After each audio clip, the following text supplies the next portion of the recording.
2021년 2월 5일 금요일 말씀 묵상 시간입니다. 오늘은 누가복음 11장 27절로 36절 말씀을 통해서 복되고 빛난 인생이라는 제목으로 함께 묵상해 보겠습니다. 오늘 말씀은 어제 말씀하고 자연스럽게 이어지게 되는데요. 예수님께서 말 못하게 하는 귀신 들린 자를 고쳐주셨습니다. 무리들이 놀라게 되죠. 그런데 한 무리는 예수님께서 바알세불을 힘입어서 사역한다, 고친다 그렇게 말했고요. 한 무리는 예수님께 더 놀라운 표적을 구하기도 했습니다. 그때 예수님께서 나는 바알세불을 힘입어서 하는 것이 아니라 하나님의 권능으로 행한 것이다 말씀하시면서 그렇기 때문에 하나님의 나라가 이미 임했다라고 선포한 것이죠. 하나님의 나라가 임했다라는 것은 사탄과의 전쟁이 시작된 것입니다. 그래서 예수님은 사탄의 편에 설 것인지 예수의 편에 설 것인지 선택하라 말씀하시죠. 예수의 편에 선택하지 않는 자들은 일곱 귀신이 와서 더 악한 존재가 될 것이다 이렇게 말씀하세요. 그때 한 여자가 말합니다. 오늘 본문입니다. 27절이에요. 이 말씀을 하실 때 무리 중에서 한 여자가 음성을 높여 이르되 당신을 뵌 태와 당신을 먹인 젖이 복이 있나이다 하니, 여자는 예수님의 사역을 사탄의 도성을 멸하고 사람들을 구원한 것으로 이해했습니다. 아주 잘 이해한 것이죠. 그래서 여자는 좋은 아들을 낳은 어머니가 복되다 그렇게 언급한 것입니다. 이 여자의 말이 틀리지 않았습니다.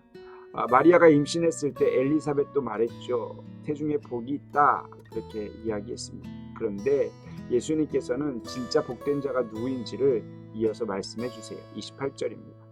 예수께서 이르시되 오히려 하나님의 말씀을 듣고 지키는 자가 복이 있느니라 하시니라. 그렇습니다. 하나님의 나라에서는 하나님의 말씀을 듣고 지키는 자가 복되다라는 것입니다. 사랑하는 성도 여러분, 하나님의 나라에 복된 자 될 수 있기를 주님의 이름으로 축복합니다. 이어서 예수님은 하나님의 말씀을 듣고도 순종하지 않는 이들을 향해서 말씀하시는데요. 29절 보세요. 무리가 모였을 때 예수께서 말씀하시되 이 세대는 악한 세대라 표적을 구하되 요나의 표적밖에는 보일 표적이 없나니. 악한 세대라 말합니다. 왜냐하면 표적을 구했기 때문에. 표적을 왜 구한 것입니까? 신뢰하지 않기 때문에 표적이 필요한 것이죠. 여러분, 출애굽 세대를 한번 생각해 보세요. 출애굽이라는 놀라운 경험이 있음에도 불구하고 하나님의 말씀을 듣고 순종하지 않았습니다. 그래서 그들은 어쩌면 표적을 더 구하는 세대와 같이 악한 세대였다라는 것이죠. 오늘 본문에 나오는 이 사람들도 마찬가지였습니다. 예수님의 사역을 통해서 말씀을 듣고 알았음에도 불구하고 신뢰하지 못하는 것입니다. 표적을 통해서 입증해달라고 요구한 것이죠. 그래서 예수님께서는 요나의 표적 외에는 내가 보일 표적이 없다 이렇게 말씀하시면서 31절에 이렇게 말씀하세요. 심판 때에 남방 여왕이 일어나 이 세대 사람을 정죄하리니 이는 그가 솔로몬의 지혜로운 말을 들으려고 땅 끝에서 왔음이거니와 솔로몬보다 더 큰 이가 여기 있으며. 이스라엘 백성들에게 악한 세대라고 말하면서 완고한 그들의 마음이 어떤지를 설명해 주는데요. 남방 여왕은 솔로몬의 지혜를 듣기 위해서 땅 끝에서 왔는데 솔로몬보다 더 큰 이가 지금 하나님의 나라를 선포하고 있음에도 불구하고 들으려 하지 않고 대적자로 서 있다라고 책망하시는 것이죠. 32절도 보세요. 심판 때에 니느웨 사람들이 일어나 이 세대 사람을 정죄하리니 이는 그들이 요나의 전도를 듣고 회개하였으니거니와 요나보다 더 큰 이가 여기 있느니라. 이방인인 니느웨 사람들은 요나의 단기적인 전도에도 회개를 했는데 요나보다 더 큰 이가 곳곳을 다니며 복음을 전해도 회개하지 않는 이 세대를 이어서 책망하고 있는 것입니다. 이렇게 악한 세대의 문제를 지적한 것이죠. 그러면서 예수님께서는 자연스럽게 악한 눈과 건강한 눈의 주제로 이어가면서 눈을 등불과 같다라고 말씀하십니다. 여러분, 등불을 켜는 목적이 무엇입니까? 그 빛을 보게 하려는 것이죠. 하지만 등불이 기능을 하지 못하면 빛을 볼 수가 없는 것입니다. 마찬가지로 눈이 기능을 잘 하지 못하면 안 된다라는 것을 말씀하기 위해서 이렇게 이어가신 것이죠. 34절 보세요. 내 몸의 등불은 눈이라. 내 눈이 성하면 온몸이 밝을 것이요 만일 나쁘면 내 몸도 어두우리라. 빛이 왔을 때 내 눈이 성하면 그 빛이 내 온몸으로 들어가겠지만 나쁘면 몸은 어두움으로 있을 것이다 라고 말씀하고 있는 거예요.